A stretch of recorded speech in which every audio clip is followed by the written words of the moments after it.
서울 강남 한복판에 자리 잡은 대저택은 그날 아침부터 유난히 분주했다. 재계 3세 강민우의 결혼식이 하루 앞으로 다가오면서 뉴스에서는 올해 가장 주목받는 혼사라며 연일 보도했고, 초대받은 인물들 대부분은 정치, 재계, 연예계 인사들이었다. 그날 아침 집안에는 셀 수 없이 많은 직원들이 분주히 오가고 있었다. 플래너, 조명, 의상, 메이크업, 그리고 경호까지 각 분야의 전문가들이 하나둘씩 입장하며 마지막 점검을 진행 중이었다. 그러나 그 화려함 속에서 아무도 신경 쓰지 않는 한 사람이 있었다. 이름조차 기억되지 않는 중년의 아주머니. 새벽부터 조용히 입장해 집안 구석구석을 정리하며 바닥을 닦고 쓰레기를 비우는 그녀는 단지 청소 아줌마일 뿐이었다. 김순자, 올해 62, 30년 가까이 다양한 아르바이트로 생계를 이어오며 아들을 홀로 키워낸 어머니였다.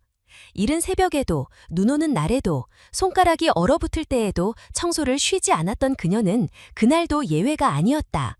거대한 저택의 청소 일정은 기존 관리인이 아닌 외주 용역업체를 통해 조달된 임시 인력에게 맡겨졌다. 바로 그 이후로 누구도 그녀가 누구인지, 왜 그 자리에 있는지 의문을 품지 않았다. 강민우는 어려운 환경에서 자수성가한 인물로 알려져 있다. 물론 실제로 그는 노력형 인재였다.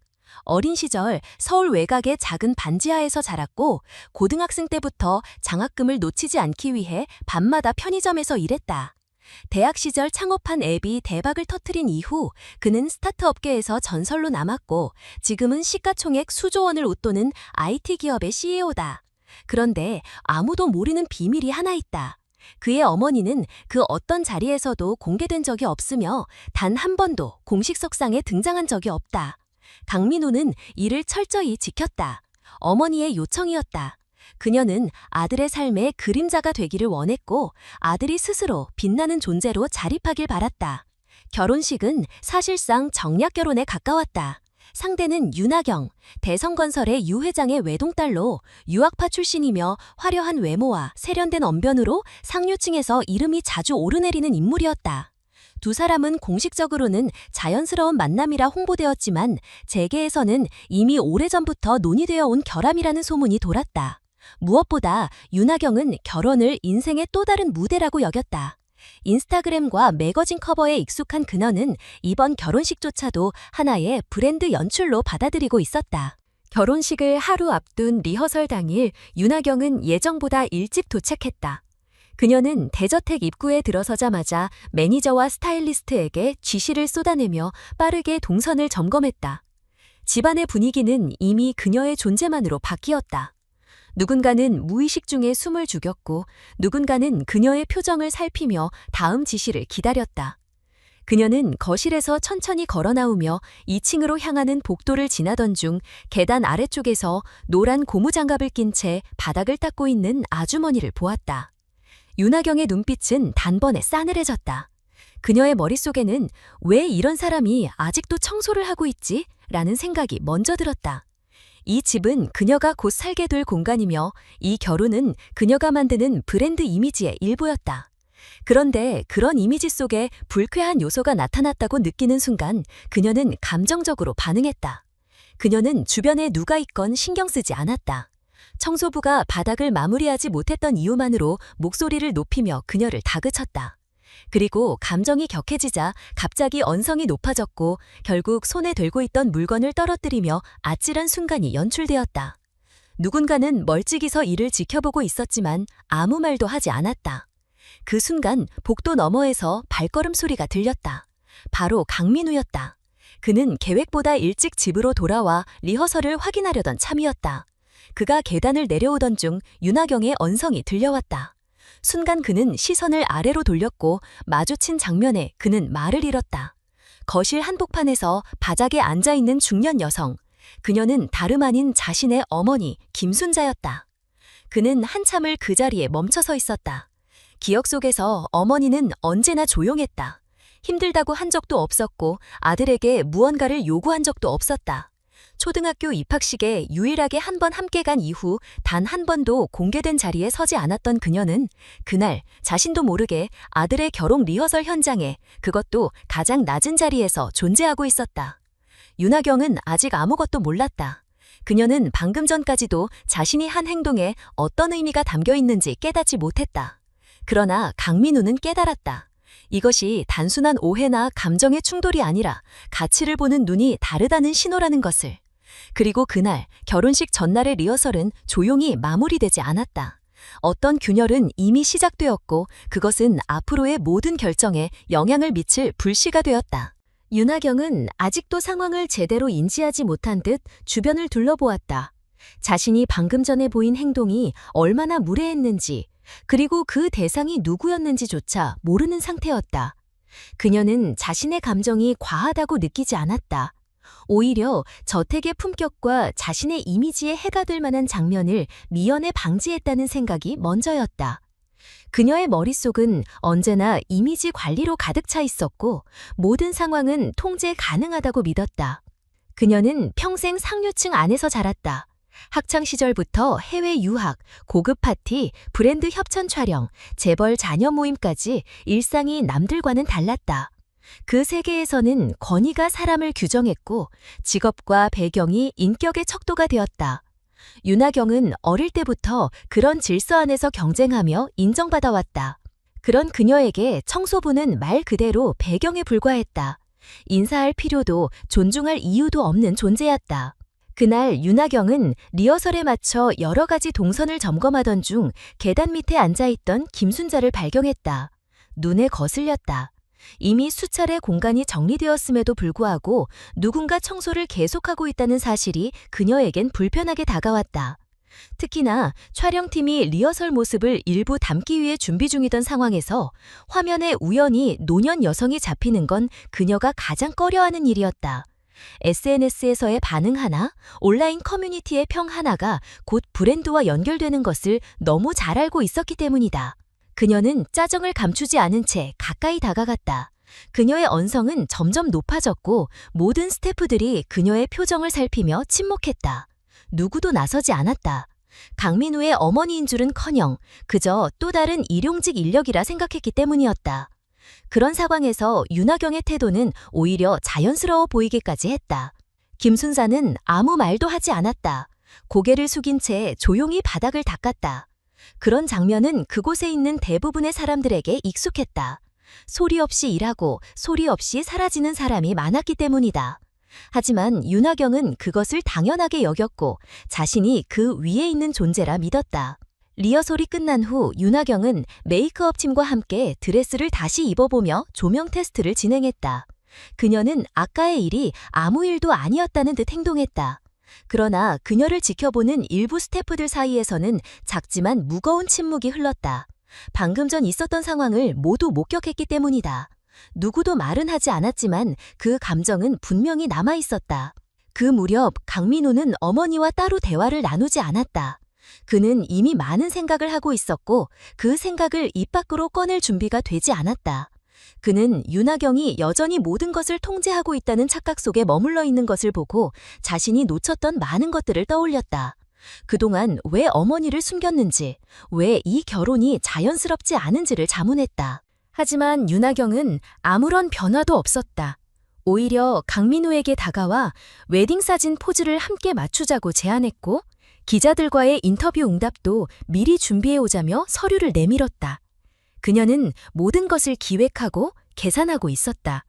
그의 어머니를 향한 태도 역시 그녀에겐 별것 아닌 해프닝일 뿐이었다. 그건 단지 하루하루 반복되는 스케줄 속에 끼어든 작은 방해 요소라고 여겨졌다.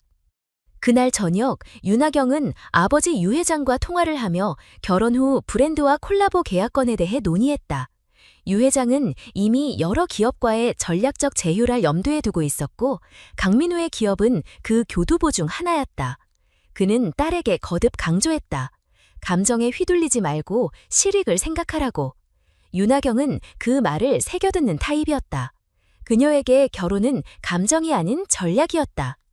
하지만 강민우는 달랐다. 그의 세계는 숫자와 기술 그리고 시장 논리가 중심이었지만 인강에 대한 최소한의 예의와 존중은 결코 무시할 수 없는 가치였다. 특히 어머니는 그의 삶 전부였다.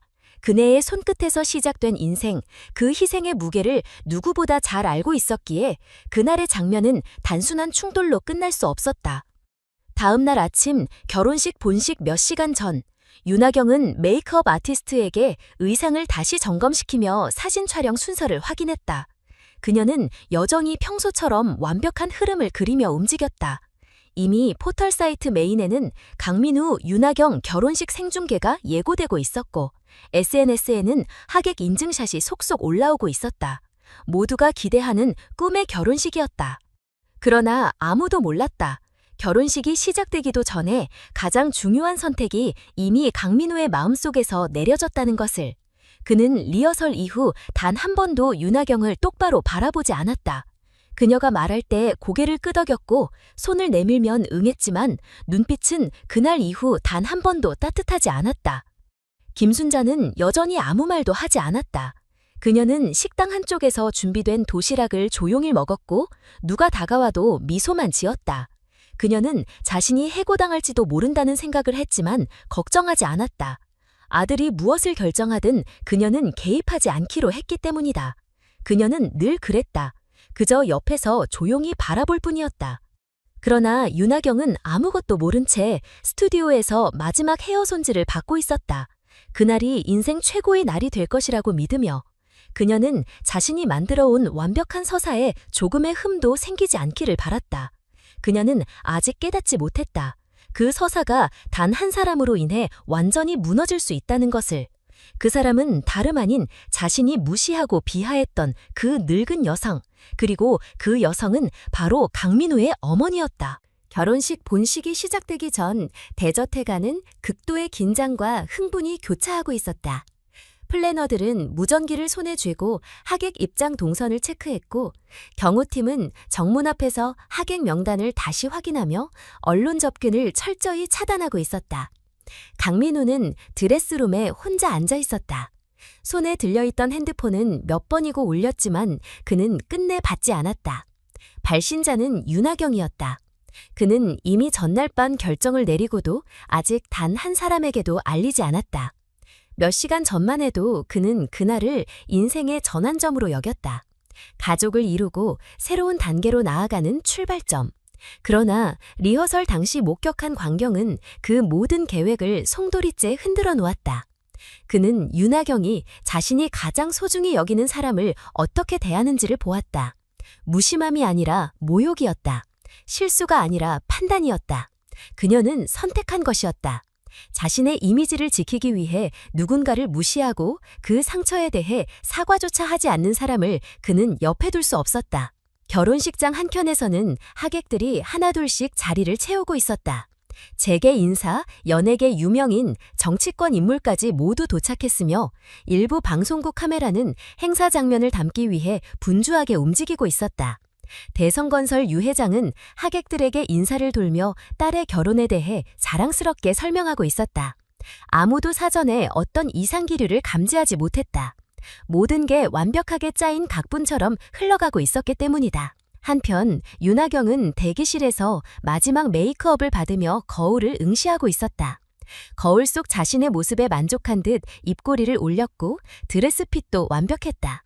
그녀는 강민우가 아직 연락을 받지 않는다는 사실에도 큰 동요 없이 예민하겠지라고 생각했다.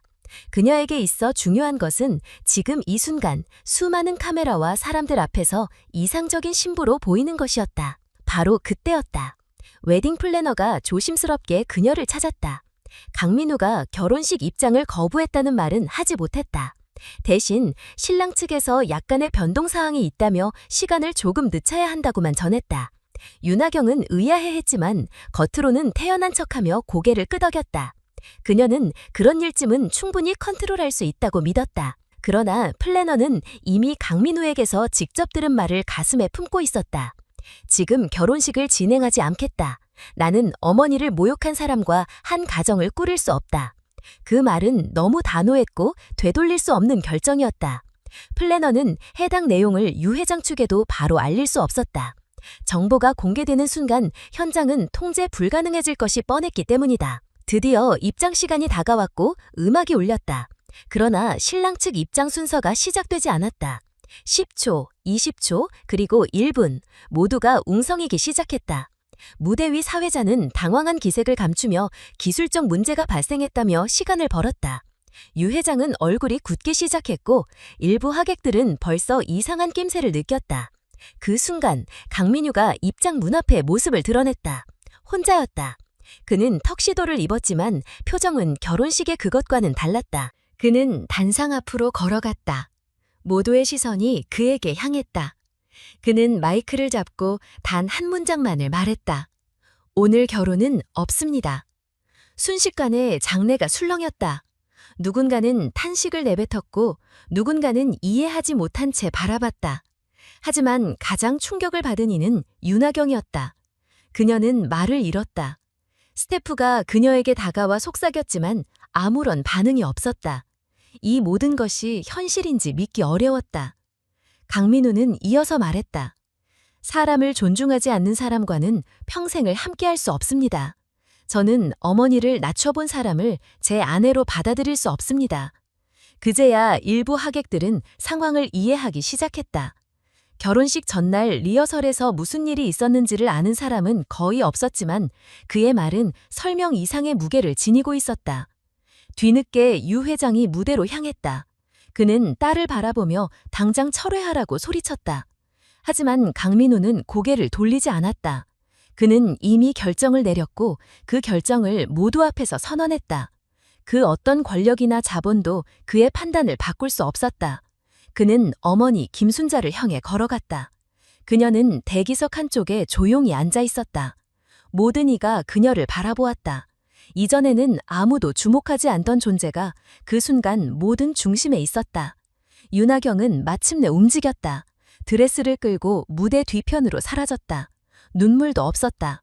자존심이 무너졌고 계산된 모든 계획이 한순간에 산산조각 났다. 그녀는 실패를 받아들이지 못하는 사람이었다. 그런 그녀가 단 한마디도 하지 않고 퇴장한 것은 그 자체로 그녀가 느낀 충격의 크기를 말해주고 있었다. 결혼식은 공식적으로 취소되었다. 기자들은 즉시 기사를 송출했고 강민우 결혼 파탄이라는 제목이 포털 실시간 검색어를 장악했다. 다양한 추측과 루머가 돌았고 유 회장은 성명을 준비하느라 분주했다. 그러나 강민우는 어떤 해명도 하지 않았다. 그는 단지 어머니와 함께 조용히 그 자리를 떠났다. 그날 이후 사람들은 두 부류로 나뉘었다. 어떤 이들은 그의 행동을 무책임하다고 비난했고 어떤 이들은 지금 시대에 보기 드문 효자라고 칭찬했다. 하지만 그는 어느 쪽에도 귀 기울이지 않았다. 그는 단지 한 사람을 지켰다. 그의 어머니, 그리고 자신의 양심. 모든 것이 끝난 후 김순자는 아들에게 조용히 말했다. 엄마는 괜찮다. 그러나 강민우는 알고 있었다. 그날 일어난 일은 단지 개인의 문제가 아니라 이 사회에 남아있는 차별과 오만, 무지에 대한 작은 저항이기도 하다는 것을. 그는 비난받을 것을 알면서도 그 길을 선택했다. 그 선택은 이제 되돌릴 수 없었다. 하지만 후회도 없었다. 그날 그는 누군가의 아들이었고 그 사실만으로 충분했다. 김순자는 젊은 시절부터 늘 눈에 띄지 않는 사람으로 살아왔다. 고졸학력에 변변한 경력 하나 없이 아들을 홀로 키우기 위해 선택할 수 있는 일은 정해져 있었다. 새벽 시장 배달, 학교 급식 조리보조, 병원 청소, 요양원 식기세척까지. 그녀는 어떤 일이라도 마다하지 않았다. 시간당 최저임금에 맞춰 몸을 움직였고 한 달을 채우기 위해 2중 3중으로 스케줄을 겹쳐넣는 것도 흔한 일이었다. 주변 사람들 누구도 그녀를 기억하지 않았고 그녀는 기억되지 않기를 원했다. 그녀에게 인생에서 단 하나의 이유는 아들이었다. 강민우는 어린 시절부터 말이 없고 조용한 아이였다. 학원에 갈 형편도 안 되었고 급식비가 밀려 교실 뒤편에서 도시락도 없이 앉아있는 날이 많았다. 김순자는 그런 아들을 위해 밤을 새워가며 도시락을 쌌고 교복을 얻어다 수선해서 입혔다. 누구보다 부끄러움을 잘 타던 아들이 어느 날 말없이 성적표를 내밀었을 때 그녀는 그날 하루 종일 식당 뒤편에서 울었다. 그녀는 늘 조심스러웠다. 학부모 모임에도 가지 않았고 졸업식에도 참석하지 않았다. 주변 엄마들과 어울릴 형편이 안 됐고 누군가와 비교될 일이 생기는 것이 싫었다. 그저 아들이 자기 몫을 묵묵히 해내고 있다는 사실만으로도 충분했다. 그런 그녀가 가장 힘들었던 순간은 민우가 대학에 합격했을 때였다. 등록금은커녕 입학금조차 마련할 길이 없었다. 그녀는 그날 바로 병원 청소 일자리를 알아보았고 야간 근무를 추가로 시작했다. 잠을 잘 시간도 쉴 틈도 없었지만 아들이 세상과 싸워나갈 준비를 할 수 있다면 그것으로 좋겠다. 강민우는 그런 어머니에게 단 한 번도 불만을 말한 적이 없었다. 그는 조용히 공부했고 장학금을 받았고 대학에서도 일하면서 생활비를 충당했다. 김순자는 그를 자랑스러워했지만 한 번도 그렇게 말한 적은 없었다.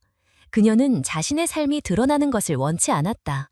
그래서 민우가 스타트업으로 성공하고 언론 인터뷰를 요청받았을 때도 그녀는 단호히 말했다. 엄마 얘기는 하지 마. 민우는 그 말을 평생 지켰다. 그는 단 한 번도 어머니를 외부에 드러낸 적이 없었다. 회사 창립 기념 행사에도 시상식에도 인터뷰에서도 그의 가족 이야기는 등장하지 않았다. 그러던 어느 날 강민우는 조심스럽게 물었다. 엄마, 나 결혼하려고 해. 김순자는 잠시 멈칫했지만 바로 축하한다고 말했다. 아들의 삶에 새 사람이 들어온다는 건 기쁜 일이었다. 그녀는 상대가 누구든 상관없었다. 아들이 선택했다면 존중하겠다고 생각했다. 그러나 민우는 어머니가 걱정할까다 윤하경에 대한 모든 배경을 이야기하지 않았다. 그녀가 어떤 집안 출신인지, 어떤 생각을 가진 사람인지에 대해서는 입을 다물었다.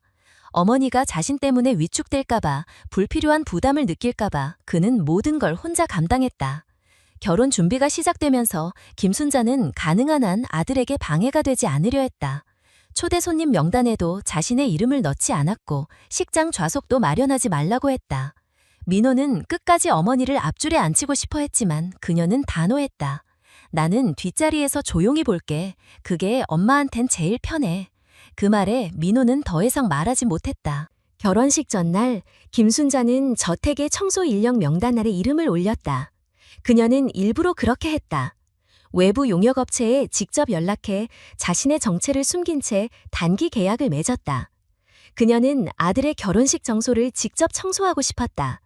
그저 마음을 담아 구석구석을 정리하고 마음을 담아 바닥을 닦으며 아들의 새로운 축복을 축복하고 싶었다.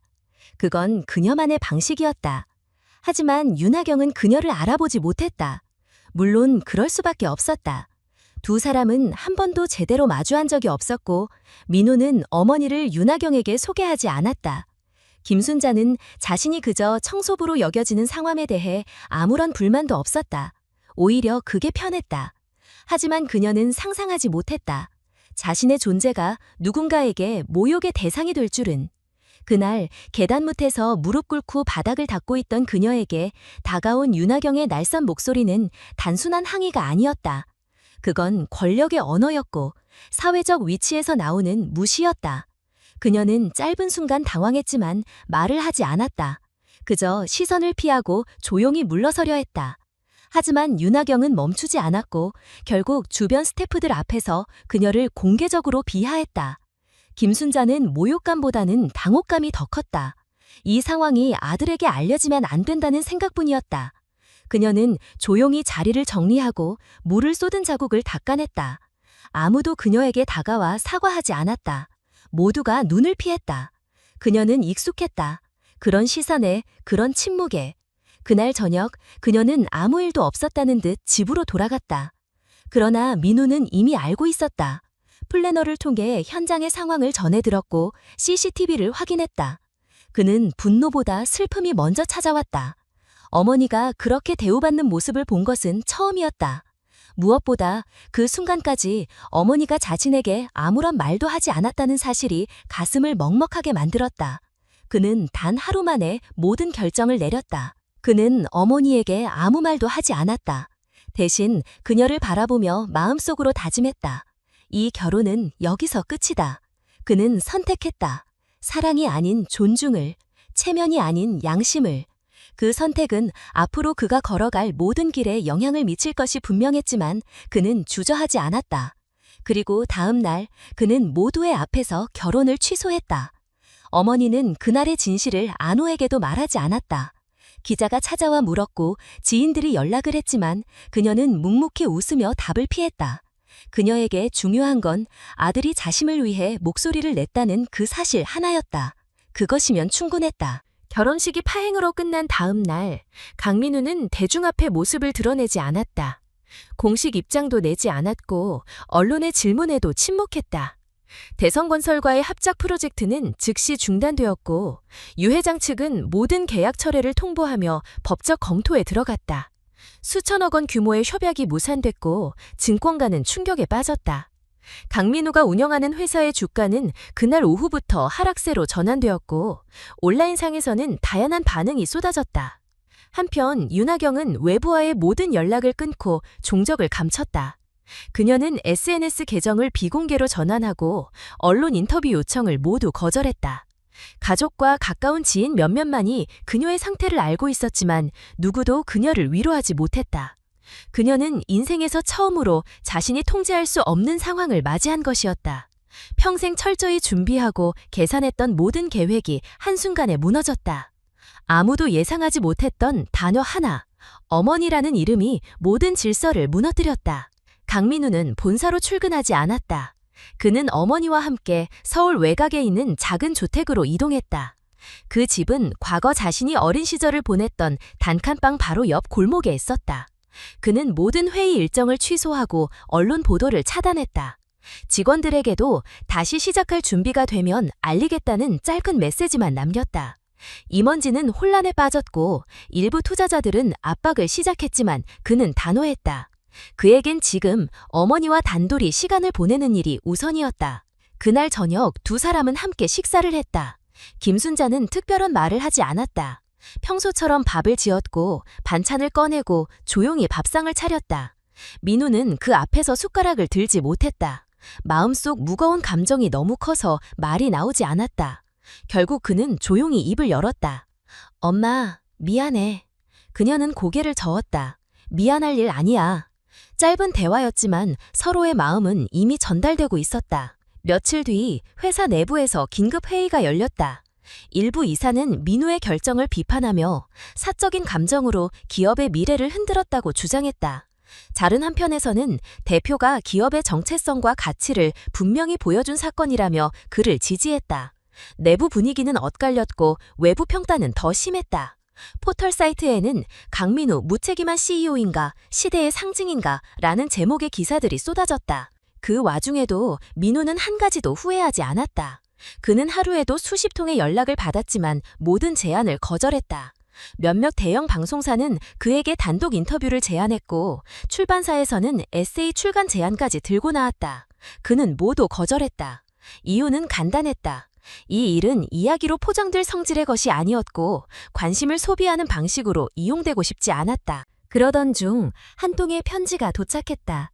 발신인은 이름 없는 여성 노인이었고 내용은 짧았다.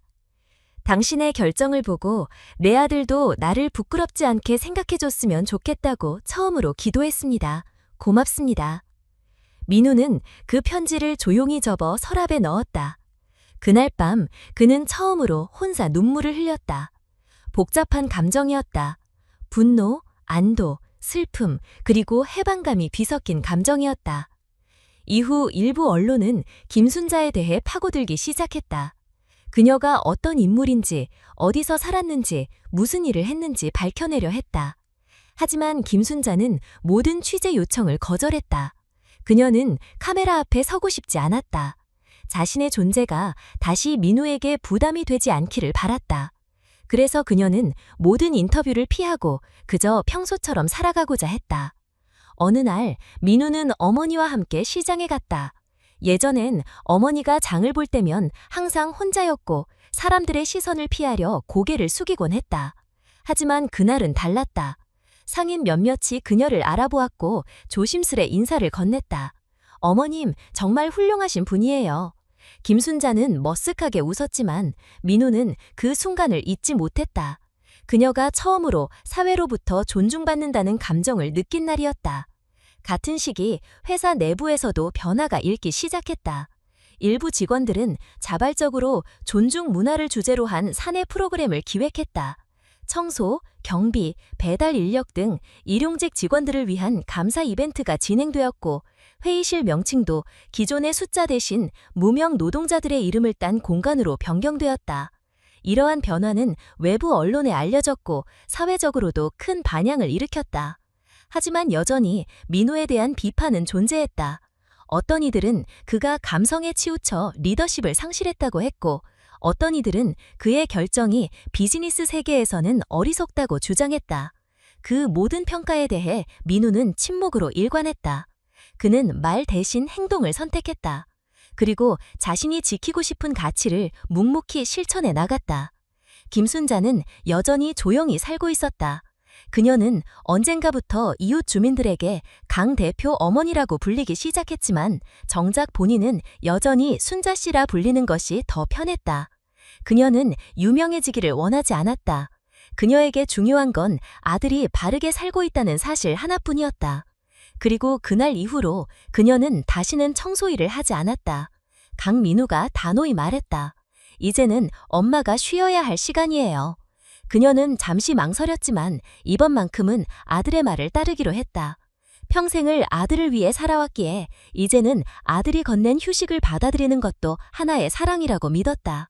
그렇게 두 사람은 조용히 그러나 굳건하게 새로운 시간을 맞이하고 있었다. 결혼식 취소 이후 첫 공식적인 움직임은 예상보다 빨랐다. 대성건설은 강민우와의 모든 사업 협약을 파기하겠다고 발표했고, 이미 체결된 계약건들에 대해서도 위약금을 청구하겠다는 입장을 내놓았다. 유 회장은 기자회견을 열어 사적인 감정으로 기업 신뢰를 훼손한 무책임한 결정이라며 강하게 비판했다. 일부 언론은 이 입장에 동조했고, 경제지와 재계 전문 매체들은 정서적 판단이 기업을 망칠 수 있다는 논조로 기사를 내보냈다. 강민우의 기업은 그날부터 일주일간 주가 하락을 거듭했고, 일부 투자자들은 철회를 통보했다. 하지만 내부의 분위기는 조금 달랐다. 회사 내 직원들 사이에서는 대표의 결정에 대해 존중한다는 의견이 조용히 퍼지기 시작했다. 그동안 대표가 보여줬던 일관된 가치관과 태도, 그리고 이번 사건에서 드러난 가족에 대한 책임감은 일부 직원들에게 깊은 인상을 남겼다. 며칠 뒤 인사팀 게시판에는 익명의 직원이 올린 글이 하나 올라왔다. 사람을 먼저 생각하는 대표를 가진 회사를 다니고 있다는 것이 자랑스럽다. 이 짧은 문장은 빠르게 사내 커뮤니티를 통해 퍼졌고, 많은 이들이 공감의 대표를 남겼다. 그러나 외부 환경은 냉정했다. 투자사 대표들은 연달아 미팅을 요청했고, 기자들은 회사 앞에서 진을 치고 있었다.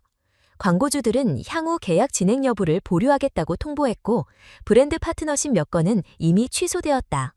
이 모든 움직임은 민우가 단 한마디도 하지 않았다는 이유로 더 증폭되었다. 침묵은 때로 오해를 키운다. 하지만 그는 알고 있었다. 진심은 시간이 걸리더라도 결국 드러난다는 것을. 그는 내신 움직였다. 조용히, 그러나 명확하게. 그는 회사 임원들과 비공개 회의를 열어 향후 구조조정과 전략 방향을 설명했고, 프로젝트 팀에게는 새로운 제품 개발을 가속화하라고 지시했다.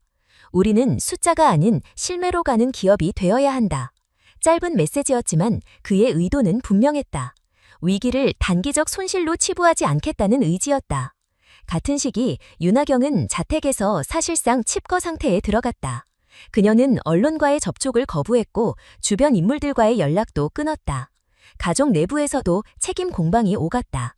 유 회장은 딸을 감쌌지만 대성건설 내에서는 개인의 이미지 관리가 기업 이미지에 악영향을 미쳤다는 지적이 조심스럽게 나오기 시작했다. 일부 임원은 비공식 회의에서 윤하경의 공개 활동 중단을 요청했고, 이는 곧 유 회장의 독단에 대한 내부 반발로 이어졌다. 그 와중에 한 매체가 리허설 당시의 CCTV 일부 장면을 확보했다. 화면 속에는 윤하경이 중년 여성에게 고압적인 태도로 지시하는 모습이 담겨 있었고, 그 영상은 단 몇 초 만에 온라인 커뮤니티에 퍼지기 시작했다. 언론은 이를 두고 상류층의 민낯, 무례함의 끝, 이라는 제목으로 일제히 보도했고 댓글창은 비난으로 가득 찼다. 누리꾼들은 강민우의 결정을 다시 조명했고 그동안의 침묵을 이해한다는 반응이 점차 늘어났다. 영상이 퍼진 다음 날 강민우는 처음으로 입장을 밝혔다. 짧은 SNS 게시글이었다. 존중 없는 관계 위에 미래를 세울 수는 없습니다. 제 선택은 어머니만을 위한 것이 아닙니다. 인간으로서의 기준을 지키고 싶었습니다. 이 글은 폭발적인 반응을 불러일으켰고 수많은 사람들이 공유하며 지지를 표했다. 일부 언론도 보도를 전환해 기업인의 새로운 리더십이라는 주제로 사설을 실었다. 회사는 천천히 안정을 되찾기 시작했다. 주가는 서서히 반등했고 주요 고객사들과의 관계도 회복 국면에 들어섰다. 가장 큰 변화는 내부에서부터 시작되었다. 사내 정식 중 일부가 개편되었고 비정규직 직원에 대한 복지 항목이 확대되었다. 청소, 보안, 주차, 배송 등 외주 인력들에 대한 처우가 개선되었으며 그들과의 소통 창구가 마련되었다. 이 모든 과정은 조용히 진행되었지만 직원들은 그 흐름을 분명히 느끼고 있었다. 어느 날 아침 회사 식당 한편에는 이름 모를 액자가 하나 걸렸다. 검은 백지 위에 은색 글씨로 적힌 문장이었다. 우리는 사람을 숫자로 보지 않는다. 이는 이후 회사의 공식 슬로건으로 채택되었고 외부에도 공개되었다. 고객들은 그 문장을 기억했고 투자자들은 기업의 정체성에 주목했다.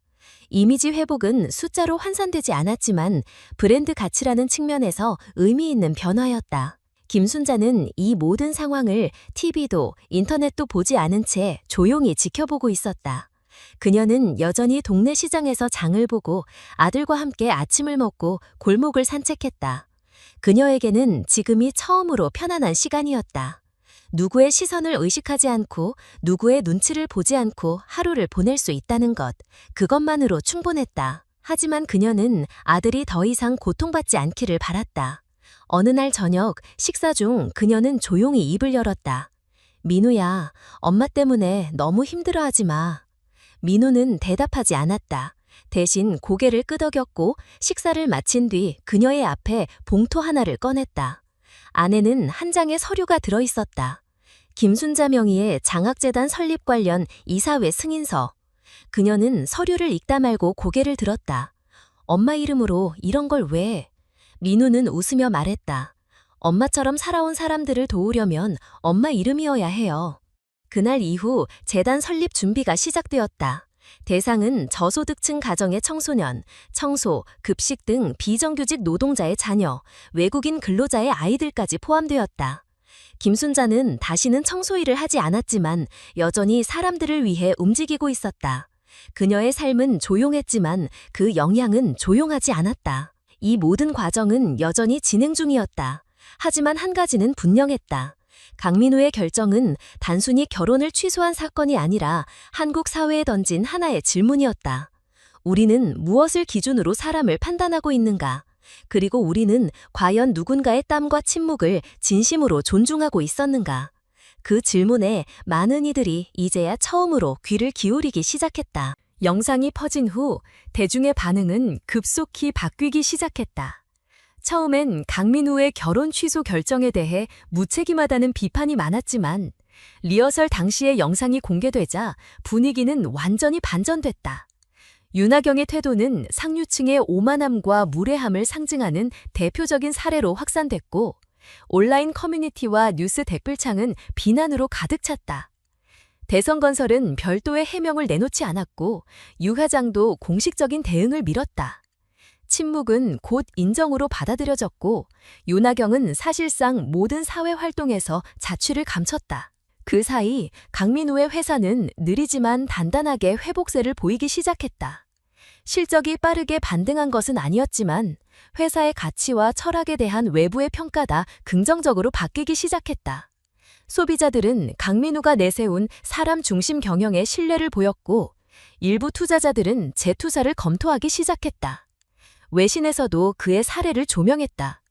가족과의 가치 충돌에서 회사의 방향을 선택한 한국의 젊은 CEO라는 제목으로 보도된 기사들은 전 세계적으로 공유됐다. 국내 대형 포털 사이트에서는 강민우 대표의 판단 옳았는가? 라는 주제로 실시간 토론방이 열렸고 수많은 댓글과 참여자가 몰렸다.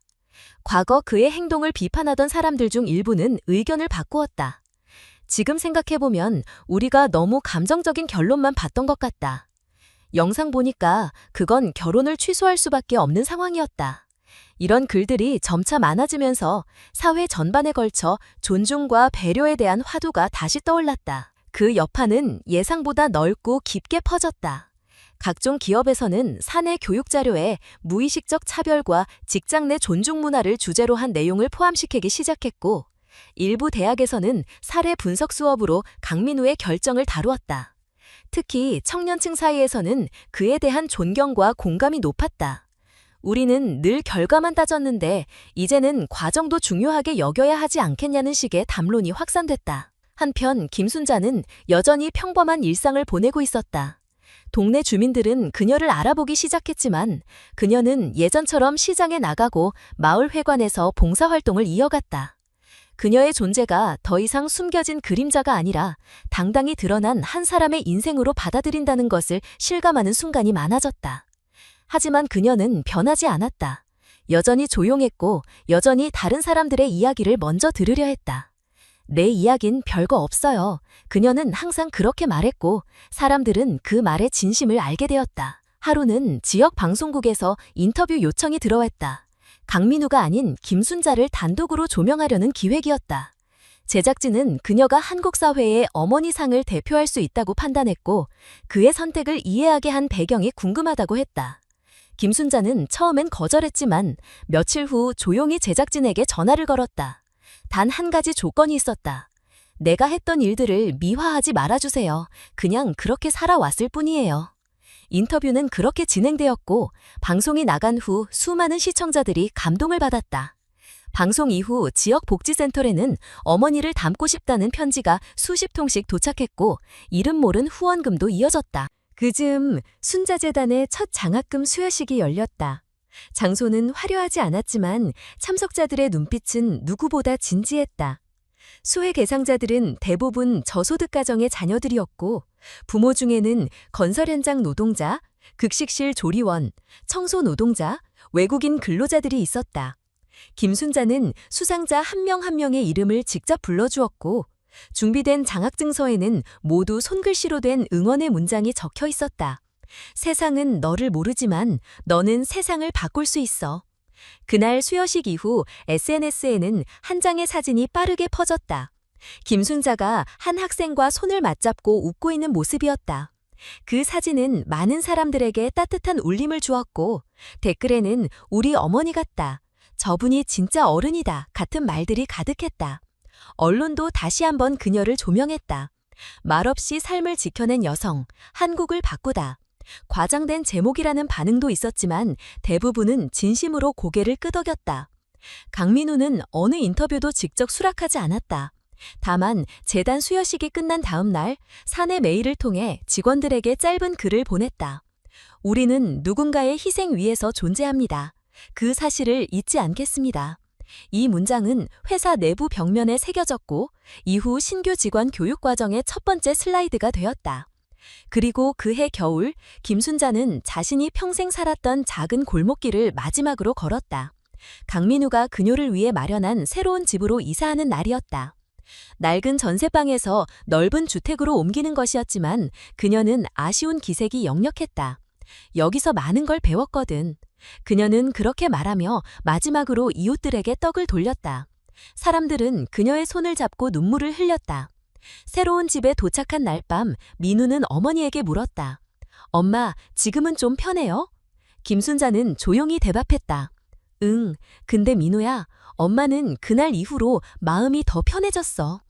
민우는 아무 말도 하지 않았다.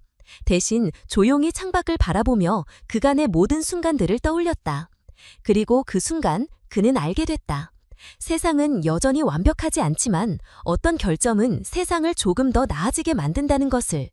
자신이 그 길을 걸었다는 사실이 언젠가는 누군가에게 또 다른 용기가 될 수 있다는 것을.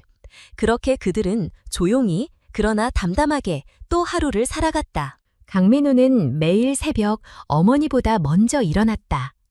예전엔 혼자 새벽을 맞이하며 도망치듯 일에 몰두하던 날들이었지만 이제는 조용한 주방에서 김순자와 나란히 마주 앉아 따뜻한 국을 나눴다. 그는 회사 일 외에는 외부 일정도 줄였고 주말이면 어머니와 함께 동네 작은 공원이나 도서관을 찾았다. 화려했던 중심부의 삶에서 한 걸음 물러나자 오히려 그는 진짜 자신을 마주할 수 있었다. 순자재단은 본격적인 활동에 돌입했다. 장학금 외에도 생활지원, 의료비 보조, 취업 연계 프로그램까지 영역을 넓혀갔다. 어떤 날은 어머니가 직접 지원자들과 면담을 했고 어떤 날은 민우가 담당자를 대신해 봉사활동을 나갔다. 일에 크고 작음을 따지지 않았고 보려주기식 기획도 없었다. 작아도 꾸준하게 라는 원칙 하나로 시작한 일이 어느새 지역사회에 깊이 스며들었다. 그러던 어느 날 한 중년 남성이 재단을 찾아왔다. 그는 목공일을 하다가 허리를 다쳐 일을 그만둔 후 아내와 함께 폐지를 주어 생계를 유지하고 있었다. 그의 아들은 성적이 우수했지만 등록금을 마련하지 못해 대학 진학을 포기하려던 참이었다. 김순자는 조용히 그의 말을 들은 뒤 별다른 말 없이 장학심의 서류를 꺼내 들려주었다. 다음 날 오전 그 아들은 순자재단의 장학생으로 선정되었다. 민우는 이 소식을 들으며 오래도록 그 자리에 앉아 있었다. 어릴 적 어머니가 했던 말이 떠올랐다. 세상은 널 모를 수도 있어. 그래도 너는 사람을 아는 사람이 되면 돼. 한편 윤하경은 여전히 침묵 속에 살고 있었다. 그녀는 외출을 삼갔고 지인과의 연락도 최소화했다. 그녀를 둘러싼 화려한 조명이 사라지자 남은 건 고요한 뿐이었다. 한때 그녀가 쌓아온 모든 이미지는 무너졌고 그 틈에 감춰졌던 허상들이 드러났다. 소셜미디어에 올라온 과거의 사진들조차 비난의 대상이 되었다. 그녀는 이제서야 이해하게 되었다. 자신이 평생 쫓아온 것이 진짜였는지 아니면 남이 보는 나만을 위해 존재했던 것인지. 시간이 흘렀다. 어느 봄날 강민우는 한 대학에서 강연 요청을 받았다. 가치 있는 선택과 책임이라는 주제였다. 처음엔 고사했지만 어머니가 조용히 말했다. 너 이야기 누군가에겐 큰 위로일지도 몰라. 그 말에 그는 마침내 수락했다. 강연 날 강당은 조용했고 학생들은 진지하게 그의 말을 들었다. 그는 과장도 미화도 없이 그날 있었던 일과 그 이후의 선택들을 담담하게 말했다. 질의응답 시간이 되자 한 학생이 조심스럽게 손을 들었다. 대표님은 지금 행복하신가요? 잠시 정적이 흘렀다. 민우는 미소를 지었다. 행복이 뭔지는 모르겠어요. 다만 지금은 괜찮습니다. 그리고 누군가에게 괜찮은 하루를 만들어줄 수 있다는 게 저한텐 충분해요. 강연이 끝난 후 몇몇 학생들은 그를 찾아와 감사 인사를 전했다. 그중 한 학생은 자원봉사를 하며 어머니를 돕는다고 했다. 또 다른 학생은 재단에 후원하고 싶다고 말했다. 그는 그 자리에서 아무 약속도 하지 않았지만 마음속으로 결심했다. 내가 물려줄 수 있는 건 회사도 돈도 아니야. 삶의 태도 하나면 충분해. 그날 밤 김순자는 식탁에 앉아 있었다. 민우가 돌아오자 그녀는 따뜻한 차를 내주며 물었다. 학생들은 어땠어? 민우는 고개를 끄덕이며 말했다. 엄마 말이 맞았어요.